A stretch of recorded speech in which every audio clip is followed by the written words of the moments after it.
नमस्कारम सदगुरु।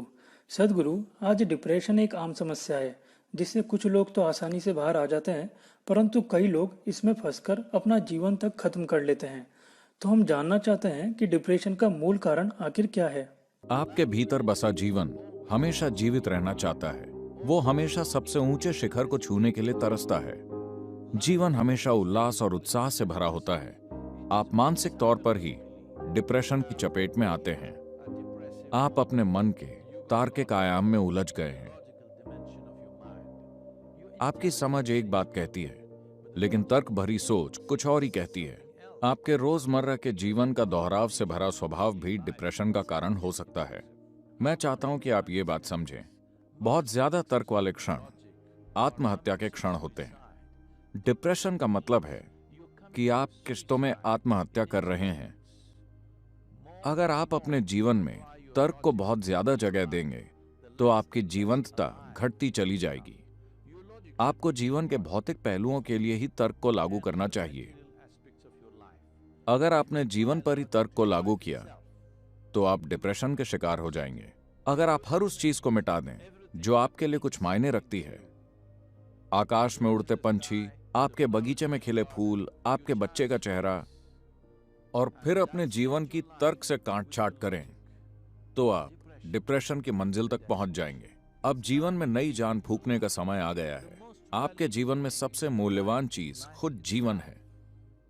आप कहां रहते हैं, आप कौन सी गाड़ी चलाते हैं, आप क्या पहनते हैं, क्या खाते हैं, ये सब जीवन की एक्सेसरीज हैं। इस समय आप जिंदा हैं, यही सबसे बड़ी बात है, यही सबसे बड़ा आनंद है। आपको ये बात साफ समझनी होगी। दुखी, डिप्रेस या बीमार होने से कोई फायदा नहीं है। खुश और आनंदित रहने में ही फायदा है, और अगर फायदा नहीं हुआ तो भी क्या फर्क पड़ता है।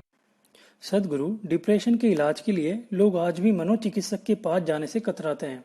उन्हें लगता है अगर हम मनोचिकित्सक के पास गए तो हो सकता है हमें पागल या मानसिक रोगी घोषित कर दिया जाए। तो सदगुरु, हम जानना चाहते हैं कि क्या डिप्रेशन का इलाज बिना दवाइयों या फिर बिना मनोचिकित्सक के संभव है। ऐसे बहुत से लोग हैं, क्योंकि मैं हर दिन हजारों लोगों से मिलता हूं। हर कोई दिमागी तौर पर पूरी तरह स्वस्थ नहीं होता। बहुत से लोगों का दिमाग बिगड़ जाता है, उन्हें डॉक्टर की मदद की जरूरत होती है। मैं इसे नकार नहीं रहा हूं, लेकिन अगर आप हर इंसान में ये बुनियादी जिम्मेदारी की भावना नहीं लाते कि उनकी शारीरिक और मानसिक सेहत की देखरेख उनका काम है, अगर आप कम उम्र से ही ये भावना नहीं लाते, तो आप देखेंगे कि ज्यादा लोग डिप्रेशन में जाने लगेंगे। ये मत सोचिए कि हर बीमारी किसी रोग का लक्षण है, नहीं। जिन लोगों को लंबे समय से रोग है और वो दवाएं नहीं ले रहे हैं, हो सकता है कि वो उससे बाहर ना आ पाएं। ये भी हो सकता है कि कुछ लोग उससे कभी भी बाहर ना आ पाएं, वो एक अलग बात है। मगर हम उस तरह के पागलपन की बात कर रहे हैं जो हम सब में होता है। कुछ गलत हो जाए तो मैं भी डिप्रेशन की तरफ जा सकता हूं। मैं भी डिप्रेशन की तरफ जा सकता हूं अगर मैं जो चाहता हूं वो नहीं होता। हर कोई खुद को डिप्रेशन में धकेलने में सक्षम है ना?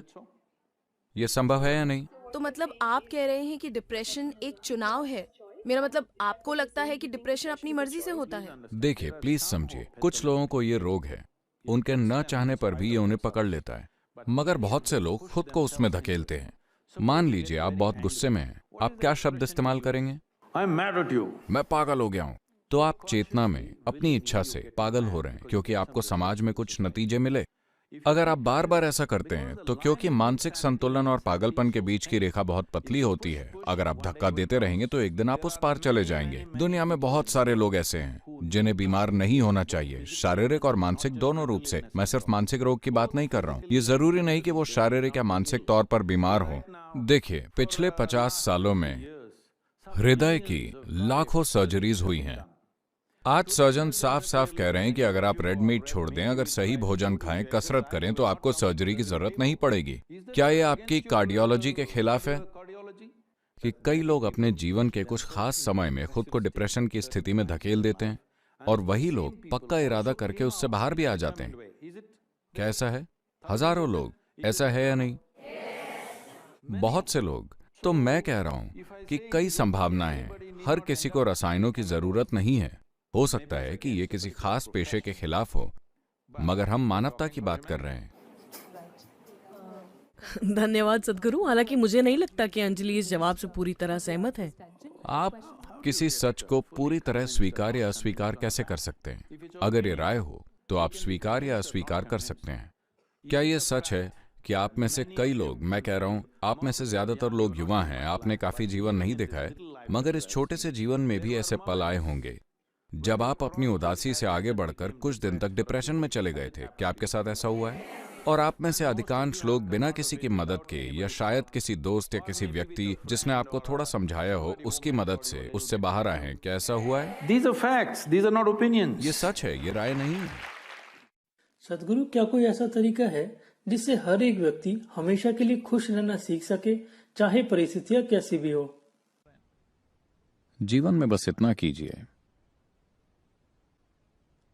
देखिए, ये परेशानियां इसीलिए हैं क्योंकि हम आने वाले कल में खुशियां तलाशते हैं। समझे? आपकी उम्मीदें आपको बुरी तरह जकड़े रहती हैं क्योंकि आप खुशियां कल में तलाशते हैं, कभी आज में नहीं।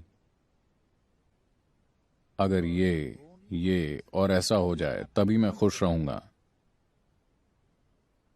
अब आपको ज्यादा दुख झेलना पड़ता है क्योंकि ये और ऐसा हर दिन आपसे और दूर होता जाता है। अगर ये पास ना आकर दूर चला जाए तो आप और दुखी होते हैं और उम्मीद की ताकत और मजबूत होते चले जाती है। मान लीजिए अभी आप एकदम आनंद में हैं, पर आप चाहते हैं ऐसा हो जाए। आप इसके पीछे गए, पर कल वो करीब आने की बजाय और दूर हो गया, तो वो कोई खास दुख नहीं देगा। इसका आपको बिल्कुल दुख नहीं होगा क्योंकि आप खुश हैं। यानी बिना खुद में सुधार किए आप दुनिया में चीजें करने की कोशिश कर रहे हैं। बहुत समय पहले कृष्णा ने कहा था, योगस्थ कुरु कर्माणि। इसका मतलब है योग में स्थित हो जाओ, फिर काम करो। पर अब आपने शुरुआत उथल पुथल से की है और फिर योग करने आए हैं। हम यही ठीक करने की कोशिश में हैं। आप अभी जवान हैं, सिर्फ इतना कीजिए, भूल जाइए आपको इस दुनिया से क्या चाहिए। आपको खुद से, लोगों से, दुनिया से जो कुछ भी चाहिए सब भूल जाइए। पहले ये पक्का कीजिए कि आपके अंदर जो भी होता है उसे आप तय करेंगे, कोई और नहीं, सिर्फ आप। सिर्फ एक चीज कीजिए और आप खुद ही खुश रहना चुनने लगेंगे। जब आप बहुत खुश हैं, फिर भी 10,000 चीजें जीवन में नहीं हुई हैं, तो क्या आप खुश मन से उसके पीछे जाएंगे और उन उम्मीदों के सच होने की संभावना ज्यादा होगी। अगर वैसा नहीं भी हुआ तो किसे फर्क पड़ता है, क्योंकि बस यहां होने का मेरा अनुभव शानदार है, चाहे जो भी हो। बिना बुनियाद को सुधारे हम भाग रहे हैं। हमने इसे ठीक नहीं किया, पर इसे कहीं ले जाने की कोशिश कर रहे हैं। ये परेशानी है। अगर आप अपनी गाड़ी चलाना चाहते हैं तो पहले जांच लीजिए वो पूरी तरह ठीक है। 2 पहिए ढीले हैं, गाड़ी जैक पर है, ऐसे में गाड़ी चलाई तो हादसा हो जाएगा। आप अभी जवान हैं, आपकी जिंदगी में इस वक्त कुछ भी होने की जरूरत नहीं है। ये समय खुद को स्थापित करने का है, ये गाड़ी चलाने का समय नहीं है। अगर आपने पहिए ठीक करने से पहले गाड़ी चलाई तो ये बहुत बुरा और खतरनाक होगा। अपने साथ ऐसा मत कीजिए। खुशी के लिए योग, नाद योग। दोस्तों, अब आपको सदगुरु नाद योग के बारे में समझाएंगे, जो कि आपके मन को स्थिरता प्रदान करने में एवं तनाव दूर करने में आपकी मदद करेगा। आप इस योग को कभी भी कर सकते हैं, परंतु विशेष लाभ के लिए सुबह खाली पेट होने पर इसे करें। कृपया आगे बताए जा रहे दिशा निर्देशों को ध्यान से सुनें। पालथी मार कर बैठें। अपनी हथेलियों का सामने का हिस्सा ऊपर की ओर रखते हुए उन्हें अपनी जांघों पर रखें। अभ्यास शुरू करने से पहले ध्यानपूर्वक निर्देशों को सुनें। अपने मुंह को अच्छे से खोलकर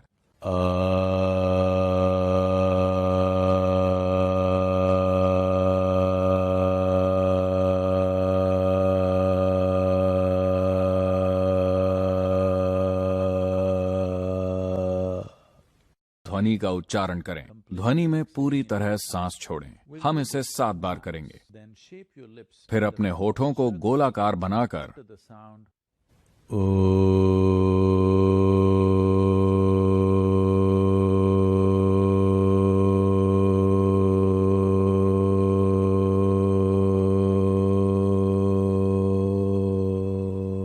ध्वनि का उच्चारण करें। इस ध्वनि में पूरी तरह सांस छोड़ें। इसे भी हम 7 बार करेंगे। फिर अपने मुंह को बंद करते हुए